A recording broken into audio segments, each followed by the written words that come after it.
네, 오늘은 12장하고 16장, 18장을 보려고 합니다. 이제 우리 스케줄대로 이렇게 나가고 있는데요. 오늘의 제목은 이제 비난과 원망을 해결하시는 하나님이라고 되어 있고요. 사실은 좀 별로 이렇게 재밌는 내용이 있는 곳은 아닌데 12장, 16장, 18장이 좀 그런 내용들이라서 어쩔 수 없지만 또 그 안에 또 담긴 의미들이 있기 때문에 이렇게 해나가도록 하겠습니다. 자, 그래서 12장에 있는 내용이 무엇고 또 16장, 18장의 내용이 무엇인지 간략하게 먼저 설명을 드리고 또 그러면 우리에게 적용해야 될 내용이 무엇일까 같이 살펴보도록 하겠습니다. 12장의 내용은요, 모세를 비난하는 미리암과 아론 이야기가 등장을 합니다. 미리암과 아론은 그 모세의 형제 자매죠.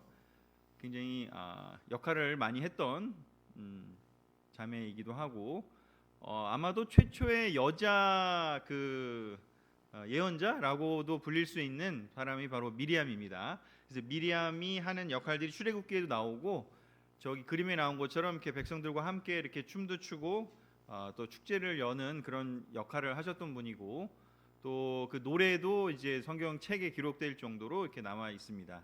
중요한 역할을 하셨죠. 자, 그리고 이제 아론은 뭐 다 아시다시피 모세가 이렇게 말을 잘 못한다고 했을 때 하나님께서 걱정하지 마라, 내가 말 잘하는 아론을 보내주겠다, 너가 부족한 그 부분을, 너의 부족한 부분을 내가 아론을 보내서 채워주겠다, 이제 이렇게 얘기하셔서 함께 역할을 하도록 이렇게 세우셨죠. 자, 그런데 이제 12장에는 이렇게 좋은 사이였던 이 미리암과 아론이 이제 모세를 비난하는 이야기가 등장을 하게 되는데요. 어느 날 미리암과 아론이 모세가 구스 여자와 결혼한 것을 비난하며 여호와가 모세를 통해서만 말씀하셨느냐, 우리를 통해서도 말씀하시지 않았느냐 하고 투덜대자 여호와께서 이 말을 들으셨다, 이렇게 나오고 있습니다.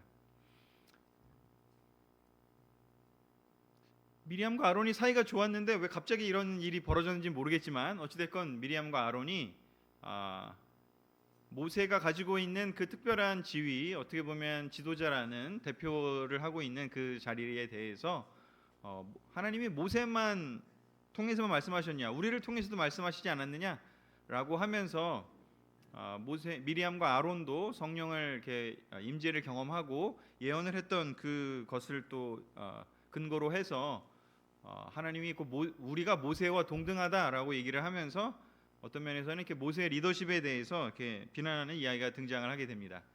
그리고 나서 이제 이 일이 이제 해결되는, 하나님께서 해결하시는 그 내용이 이제 12장의 뒤쪽에 나오고요. 그 다음에 이제 16장에서 18장 사이에도 또 비슷한 일이 벌어지는데 이번에는 아까 모세를 비난했던 그 아론과 미리암이 이번에는 거꾸로 미리암은 나오진 않지만 이번에는 아론이 모세와 함께, 특별히 이제 뒤에 내용을 더 보면 모세보다는 이번에는 아론을 비난하는 그런 일들이 벌어지게 되는데요. 16장 1절 3절에 이제 나오게 됩니다. 모세와 아론을 비난하는 고라와 다단과 아비람의 이야기가 이 16장부터 18장까지의 이야기에 등장을 하게 됩니다. 이스라엘의 아들이자 고핫의 손자이며 레위의 증손인 고라가 모세를 대항하여 반란을 일으켰다. 여기에는 세 명의 르우벤 지파 사람, 곧 엘리압의 아들인 다단과 아비람, 벨렛의 아들인 온, 그리고 잘 알려진 이스라엘 백성의 지도자 250명도 가담되어 있었다. 그들이 모세와 아론에게 몰려와서 말하였다. 당신들은 분수에 지나친 행동을 하였소.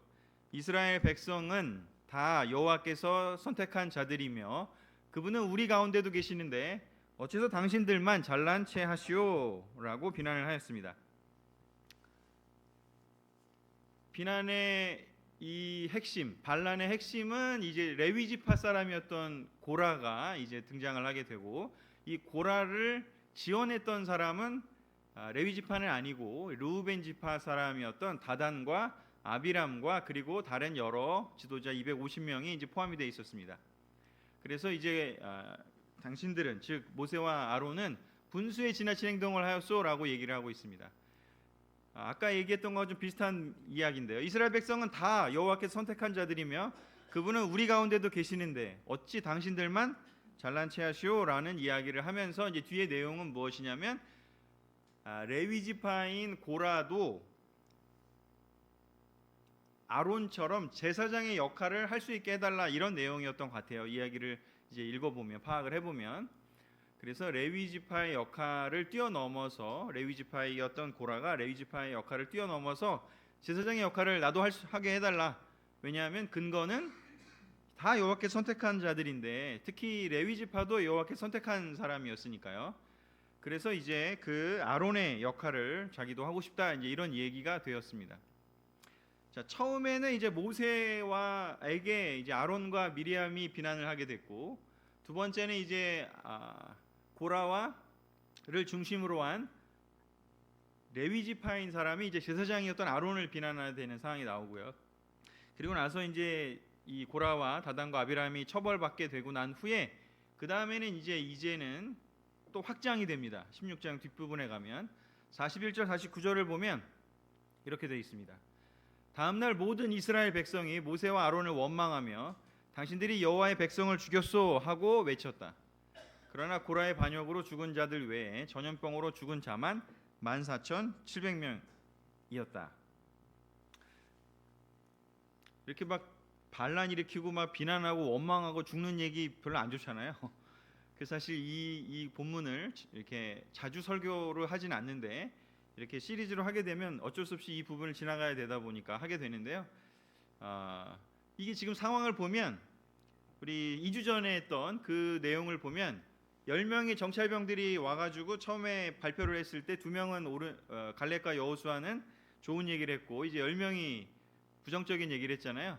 그랬을 때 이제 그 부정적인 여파가 온 백성에게로 전파되는 이야기가 나왔고, 그것과 비슷한 양상으로 이번에는 어떤 일이 벌어지냐면, 이제 미리암과 아론은 모세를 어떻게 보면 그 지위를 공격하게 되고, 그 다음에 이제 아론의 지위를 이제 거꾸로 자기가 비난했던 그 자리에서 이제는 거꾸로 고라와 레위 지파의 비난을 듣는 지금 상황이 됐어요, 아론의 경우에.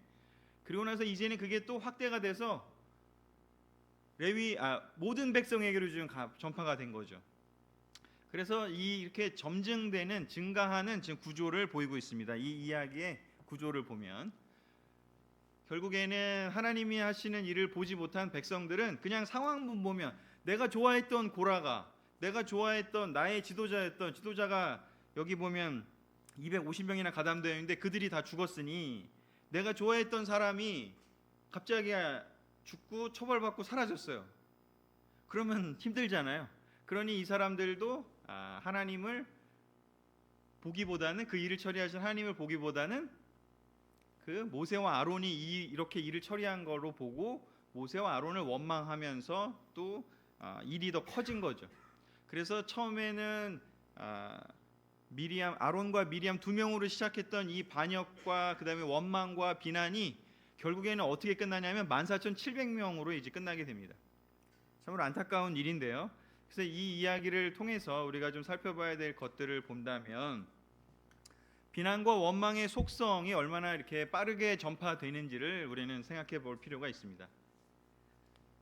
좋은 일도 전파가 좀 빨리 되긴 하는데요. 이 비난과 원망과 그 다음에 이렇게 슬렌더링, 이렇게 뒷담화라고 할 수 있는 그런 것들은 훨씬 더 빠르게 전파되는 일이 있는 것 같아요. 왜냐하면 또 자극적이고 뭔가 그 사람의 어떤 면의 속성을 이렇게 더 끌어당기는 측면들이 있으니까요.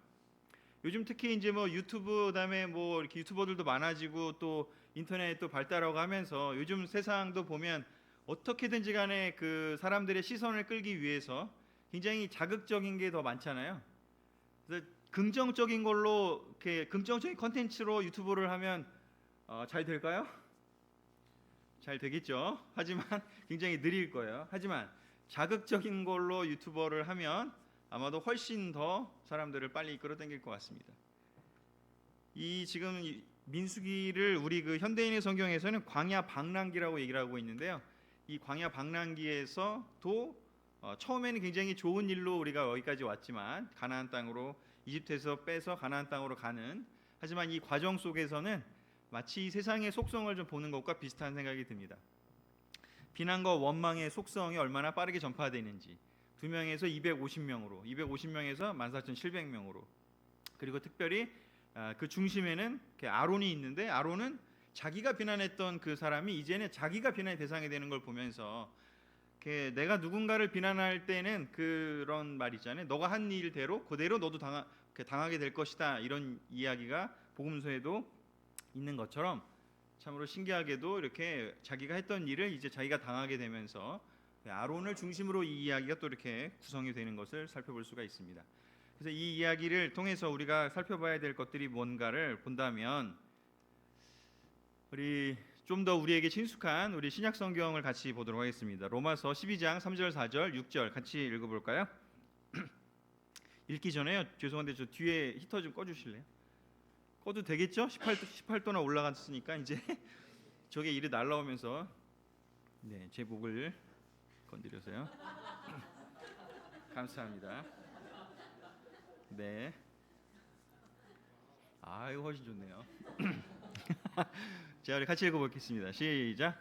내게 주신 하나님의 은혜로 내가 여러분 각 사람에게 권합니다. 여러분은 자기 자신에 대해서 마땅히 생각해야 할 그 이상의 생각을 하지 말고 하나님께서 여러분에게 나눠주신 믿음의 분량에 맞게 분수에 맞게 생각하십시오. 우리가 한 몸에 많은 지체를 가졌으나 이 지체들이 다 같은 기능을 가진 것은 아닙니다. 그래서 우리에게 주신 은혜에 따라 우리가 받은 선물이 각각 다릅니다. 우리는 이것을 분수에 맞게 사용해야 합니다. 아멘. 우리 안에 많은 그 기능이 있습니다. 여러 가지 은혜가 있고요. 각 사람마다 너무 능력이 다 다르고 출중하고 하나님이 정말 모든 사람을 평등하게 창조하셨기 때문에 각 사람에게 다 하나님께서 필요하신 능력들을 다 주셨습니다. 그래서 정말 어떤 사람들은 어떤 역할을 잘하고 섬기는 역할을 잘하고 어떤 사람은 노래를 잘하는 능력을 주셨고 어떤 사람은 또 봉사를 잘할 수 있게 또 어떤 사람은 너무나 그냥 얼굴로 보기만 해도 막 격려가 되고 막 이렇게 미소 짓게 만드는 분들이 있지 않습니까? 제가 이렇게 옆에서 대표적으로 이렇게 딱 보다 보면 몇 분들이 그런 분들이 있어요. 그냥 제가 이렇게 설교할 때 이렇게 보고만 이렇게 그분하고 눈만 마주치면 뭔가 그냥 기분이 싹 녹는 그런 분들이 있어요. 하나님이 주신 놀라운 능력이 아닌가 싶어요. 또 어떤 분들은 너무나 이렇게 사람들을 재밌게 해주는 분들이 있고 어떤 사람들은 또 사람들을 잘 인도하는 분이 있고 또 조금 시기가 질투가 나지만 어떤 사람은 막 너무 잘하는 이것저것 잘하시는 분이 있어요. 설교도 잘하고 축구도 잘하는데 막 찬양까지 잘해. 그죠? 이게 좀 불공평한 거 아닙니까? 어떻게 그럴 수가 있죠? 거기다가 막 재밌기까지 하고 거기다가 또 사람들을 이렇게 되게 격려도 잘하고 어떤 사람들은 이렇게 한두 가지 잘하는 어떤 사람은 여러 가지 할 수 있겠죠. 하지만 많은 게 잘하면 또 그만큼 부족한 게 있겠죠. 그렇죠? 다 잘할 수 없게 하나님 만드셨죠. 그래서 사실 이 그 본문 오늘 본 그 민수기 본문의 핵심은 사실 이거를 잘못 설교를 하게 되면 지도자에게 대항하지 마라 이렇게 권위에 도전하지 마라 그렇게 할 내용은 아닌 겁니다.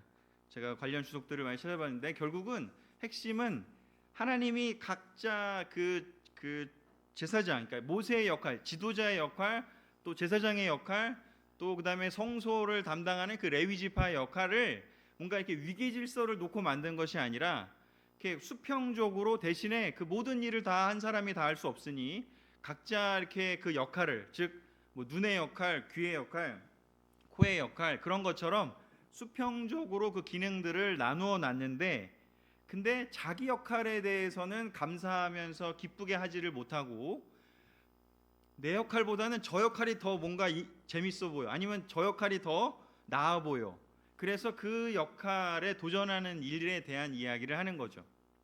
그래서 미리암과 아론은 지도자가 되고 싶었던 것 같아요. 그 지도자가 되면 뭔가 모세가 하는 그 괴로움과 그 고뇌와 그런 것보다는 뭔가 스포트라이트 받고 뭔가 이렇게 결정하는 게 멋있어 보일 수 있어서 사실은 미리암과 아론도 충분한 어떤 면에서 역할을 하고 있음에도 불구하고 자기 역할이 아닌 다른 역할에 대해서 어떻게 보면 더 부러워하는 거죠. 그게 더 멋있어 보이고 자기께 충분함에도 불구하고 또 고라도 마찬가지인 것 같습니다. 레위지파 성소와 성막을 지키는 일은 담당하는 일은 아무나 하는 일이 아니고 그것 또한 특별한 일이잖아요. 하지만 이렇게 제사장의 역할 탐했던 것이 사실은 문제였던 거죠. 자기 역할에서 벗어나서 다른 역할에 뛰어들고 싶었던 거죠. 왜냐, 자기 역할이 좀 더 열등해 보였다고 생각을 했기 때문에. 그래서 하나님이 수평적으로 만들어 놓으신 것을 사람이 수직적으로 생각을 해서 열등하고 더 나은 것처럼 보이는 마음이 들게 해서 시기하고 질투하면서 그 다른 역할을 하는, 특별히 더 좋아 보이는 그 역할을 하고자 했던 일이 이 상황에서의 좀 문제였던 것이죠. 그래서 우리가 그 좋은 조직, 잘 이렇게 운영되는 조직, 또한 놀라운 퍼포먼스를 내는 팀을 보면, 특히 이제 이번에 최근에 아시안컵이 지나지 않았습니까? 오늘 또 막 이상한 기분 나쁜 그 뉴스들이 나왔는데, 어떻게 보면 오늘 레슨과 좀 저는 연결이 된다고 생각이 되는데, 각자 자기의 역할이 있죠. 공격수의 역할이 있고, 포워드의 역할이 있고, 그다음에 미드필더 역할이 있고, 윙의 역할이 있고, 또 수비수 역할이 있고, 골키퍼의 역할이 있고. 예전에 2002년도에 원래는 김병지 선수가, 죄송한데 그분한테는, 하지만 김병지 선수가 잘 나가다가 히딩크 감독한테 이렇게 바뀐 적이, 이훈재 골키퍼로 바뀌게 된 이유가 뭔지 아시죠? 네? 그렇죠. 골키퍼 역할만 해야 되는데 치고 나가갖고 저 막 중앙선 근처까지 막 가고 이래가지고 히딩크가 하지 말라고 얘기했는데 또 해가지고 이렇게 교체가 됐다는 얘기를 이제 뭐 본인들이 많이 하셨으니까 저도 좀 그냥 예로 들도록 하겠습니다. 어찌됐건 자기 역할들이 있는데, 우리가 너무 놀라운 이번에 아시안컵에서 축구 선수들이 역할들을 잘 하다가 너무 놀라웠지 않습니까? 뭐 극장 골 2번이나 넣고 정말 최선을 다하다가, 안타깝게도 그 내부에서의 그 기능들이 서로를 존중하고 서로를 이렇게 유기적으로 연결되지 못하고 갈등이 일어났다는 그 기사를 통해서 오늘 들었지만, 어찌됐건 그들의 그 최선의 퍼포먼스를 못 내고 4강전에서 안타깝게 탈락을 했습니다. 몸은 하나이지만 기능은 다르다라고 로마서에서 바울이 얘기를 하고, 교회가 이렇게 되어야 한다고 얘기를 했습니다. 오늘 민수기에 있는 것처럼 자기가 가진 그 역할에 대해서 바울은 뭐라고 얘기하고 있는지, 자기 자신에 대해서 마땅히 생각해야 할 그 이상의 생각을 하지 말고라고 얘기하고 있습니다. 참으로 안타깝게도 내가 가진 것은 되게 그냥 보잘것없이 느껴지고, 다른 사람의 재능은 되게 좋아 보이는 게 우리의 어떤 좀 느낌이 들기 쉬운 것 같아요. 그렇지 않나요? 다른 사람들이 뭔가 이렇게 더 잘하는, 내가 잘하는 걸 누가 부러워하는 건 별로 안 느껴지죠, 여러분? 느껴지나요? 여러분을 부러워하는 사람들은 느껴지세요?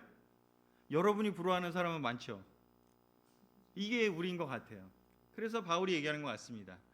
마땅히 생각해야 할 그 이상의 생각을 하지 말고, 하나님께서 여러분에게 나눠주신 그 믿음의 분량에 따라 분수에 맞게 잘 생각하라고요. 미리암과 아론이 자기에게 주어진 그 역할에 대해서 너무 감사하고 그 역할을 잘하고 모세와 함께 협력해서 그 리더십을 잘 운영을 했더라면, 미리암이 이 피부병이 생기는 그 벌을 받지는 않았을 겁니다. 고라가 나중에 그 고라 후손들이 어떤 일을 하는지는 여러분 아시죠? 성가대 그 시조잖아요, 시조. 그래서 고라와 아삽과 뭐 이런 여러 가지 해만인가 이런 사람들이 결국은 시편에 나오는 많은 시들을 씁니다. 찬양대 역할을 합니다. 그런 놀라운 어떤 면에서 이렇게 그 제사장의 역할은 못하지만 다른 중요한 일들을 하는 역할을 맡는 게 또 고라의 그 역할이었습니다.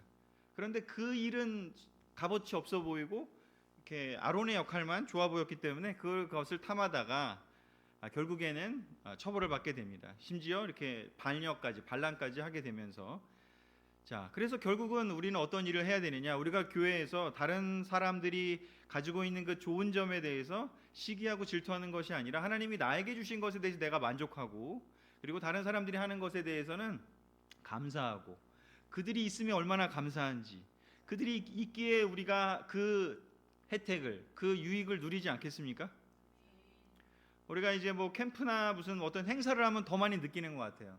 특별히 1월에 이제 팀 캠프를 했는데, 참 이렇게 팀 리더들이 되게 그 자기 역할들을 다 조화롭게 했습니다. 제가 너무 안타깝게도 이렇게 목이 그때 캠프 하기 전에 너무 안 좋아가지고 더 큰 역할을 못했음에도 불구하고 많은 형제자매들이 자기의 역할들을 다 해줘서 그리고 또 하나 이번에 할 때는 이제 뭐 몇 년 전부터 그렇게 하기 시작했지만 팀들을 저희가 기획할 때부터 관여를 시켰어요. 그런 제안을 어떤 형제자매들이 해서, 그래서 애초에 그들이 기획에도 참여하고 그들이 또 어떤 일을 하겠다고 하는 것에 대해서 뭐 게임도 그 아이들이 제시하는 것도 받아들이고 여러 가지 그 의사 결정에 많이 참여를 시켰습니다.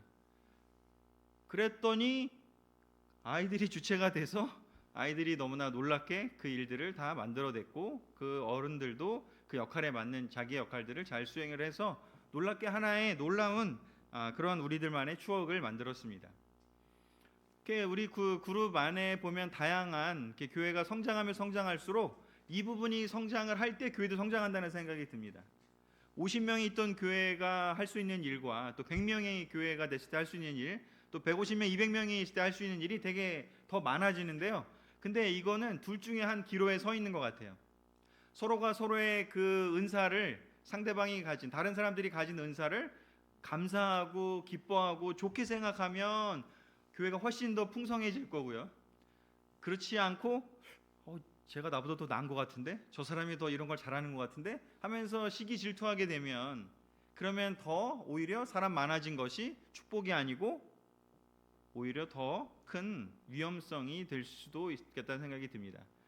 그래서 우리 하나님이 주신 우리가 받은 선물을 이렇게 분수에 맞게 잘 우리가 사용한다면, 그렇다면 우리는 더 놀라운 하나님의 축복을 경험할 수 있을 것이라고 생각이 듭니다.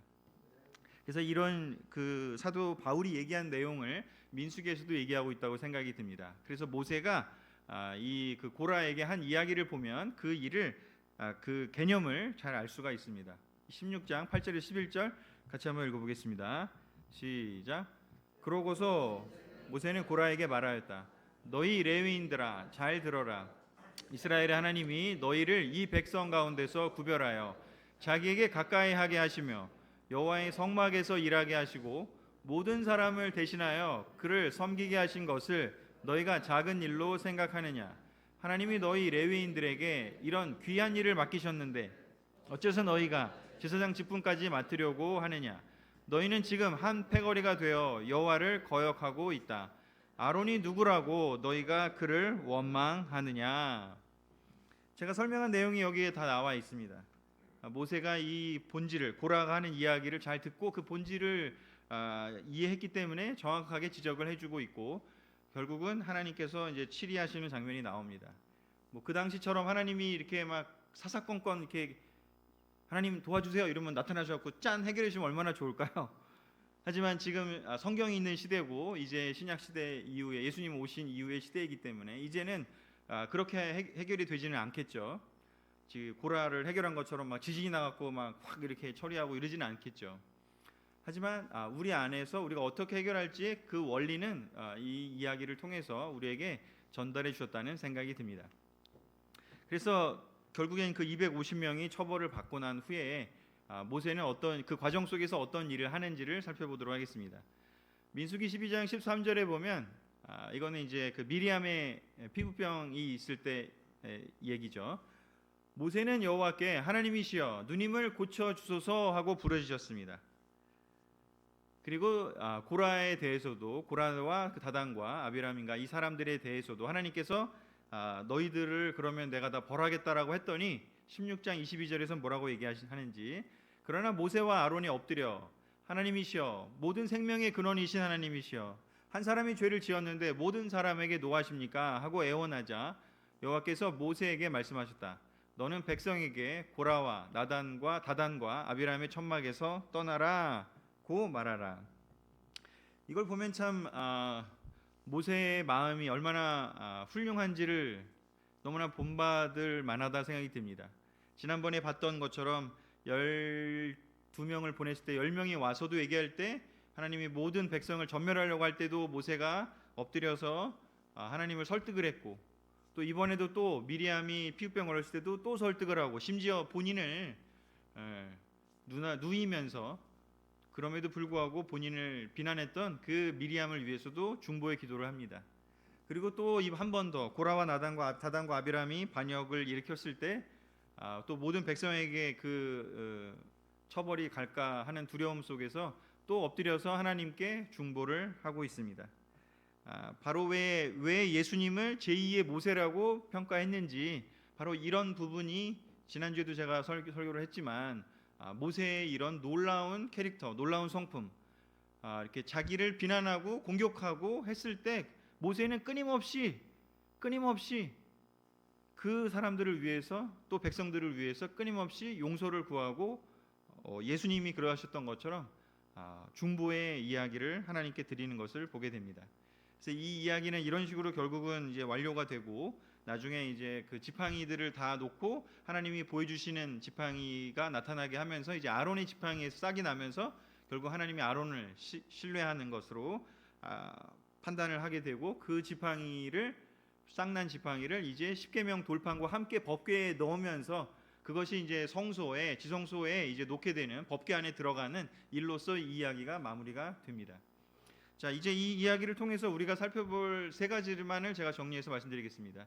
첫 번째는요, 우리는 지금 어떤 면에서는 이스라엘 백성처럼 우리의 약속의 땅 하나님 나라에 들어가기 위한 여행을 하고 있다라는 생각이 듭니다.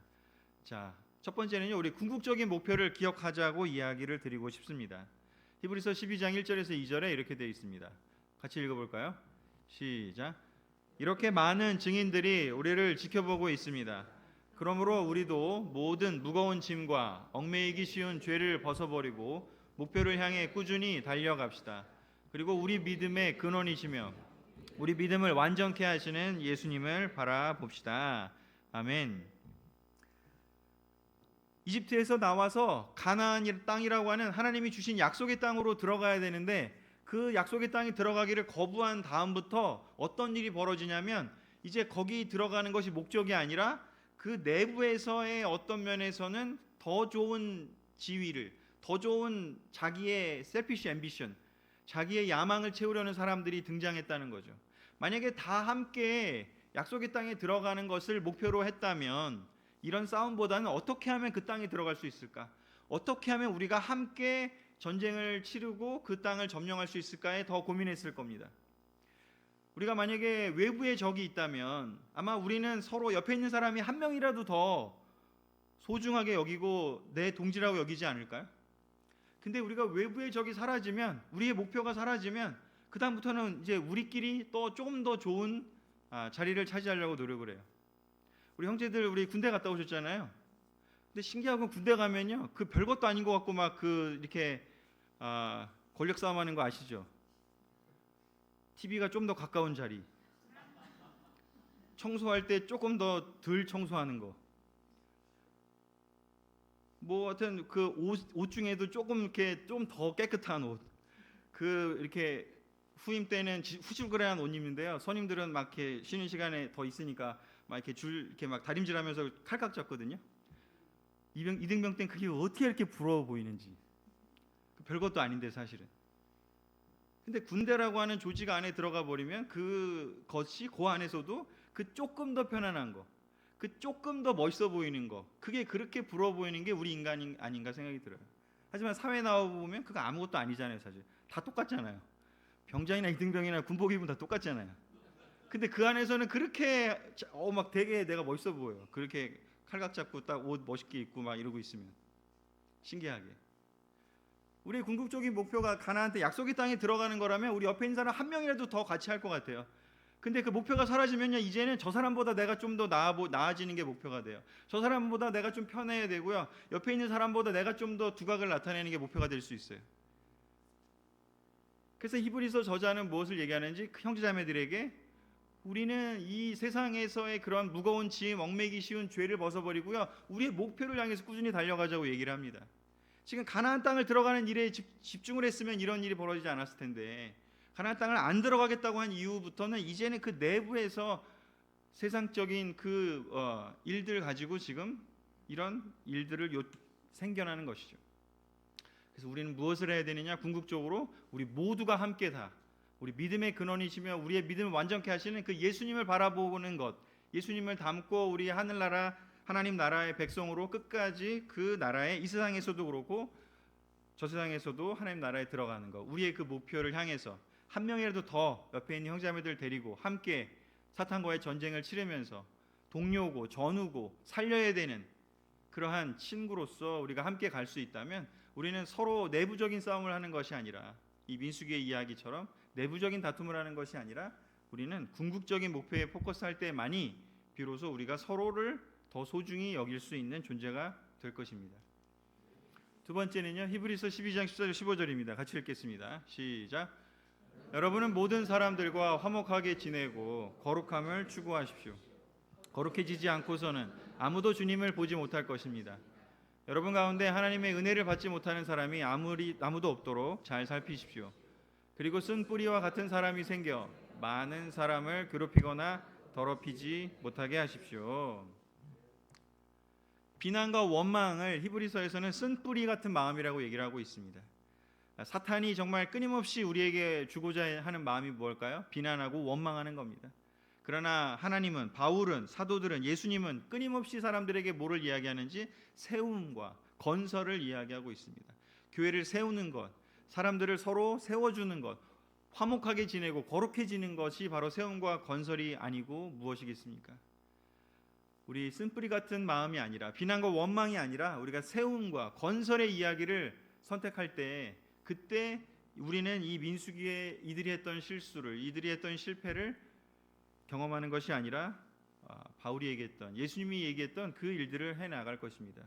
지난번에도 우리 워크숍을 하면서 제가 느낀 것은 정말 세움과 건설을 선택한 바이블톡들이, 패밀리 그룹들이 너무 많다는 거예요. 그 그룹들이 세움과 건설을 하니까요, 웃음꽃이 피어나고요, 함께 먹으러 가도 재밌고, 함께 교회 인테리어를 해도 재밌고, 함께 배드민턴 치고 테니스 치고 운동해도 재밌고, 세움과 건설을 하니까요. 그러니 교회 오는 게 너무 즐겁겠죠. 봉사를 해도 재밌고, 팀캠프 가서 막 밤에 잠 못 자도 재밌고, 몸은 진짜 피곤하거든요. 하지만 너무 즐겁고요. 세움과 건설을 하니까요. 사람을 살리는 일을 하니까요. 모두가 함께 그 일을 하니까요. 우리가 할 일이 바로 무엇일까요? 세움과 건설을 선택하는 것이 필요합니다. 세 번째, 우리는 모세가 그렇게 했던 이야기를 우리는 예수님을 기억하는 이야기로 또 한번 전이해서 생각해 볼 수가 있습니다. 마지막 성경 구절입니다. 누가복음 22장 31절 32절과 로마서 8장 26절을 적어왔습니다. 같이 읽겠습니다. 시작. 시몬아 시몬아 사탄이 너희를 밀 까부르듯 하겠다고 요구하였다. 그러나 내 믿음이 완전히 사라지지 않도록 내가 너를 위해 기도하였다. 너는 뉘우치고 돌아온 후에 내 형제들을 굳세게 하여라. 성령님도 우리의 연약함을 도와주십니다. 우리가 어떻게 기도해야 할지 모를 때 성령님이 말할 수 없는 탄식으로 우리를 위해 기도해 주십니다. 아멘. 참 모세는 너무 놀라운 성품을 지녔던 것 같습니다. 자기를 비난하고 괴롭히고 어떻게 보면 힘들게 하는 그 사람들을 위해서 끊임없이 하나님께 중보를 했습니다. 그런데 우리에게는 모세보다 더 놀라우신 예수님이 그 일을 우리를 위해서 해주시겠다고 약속을 하셨습니다. 베드로에게 했던 일을 성령님을 통해서 여전히 우리에게도 해주시겠다고 하셨습니다. 우리가 실수하고 실패할 수 있습니다. 베드로처럼 믿음이 바닥까지 떨어질 수도 모르겠습니다. 왜냐? 사탄이 밀가부르듯 하는 일에 우리가 말려들 수 있기 때문이죠. 하지만 예수님은 우리를 위해 어떻게 기도하나요? 우리의 믿음이 완전히 사라지진 않도록요. 우리가 어떻게 기도해야 될지도 모를 그때에 성령님이, 예수님이 말할 수 없는 탄식으로 우리를 위해 기도해 주시고 우리가 다시 일어날 때까지 기다려 주시고 인내해 주시고 하나님께 중보해 주시고 도와주실 거라는 것이죠.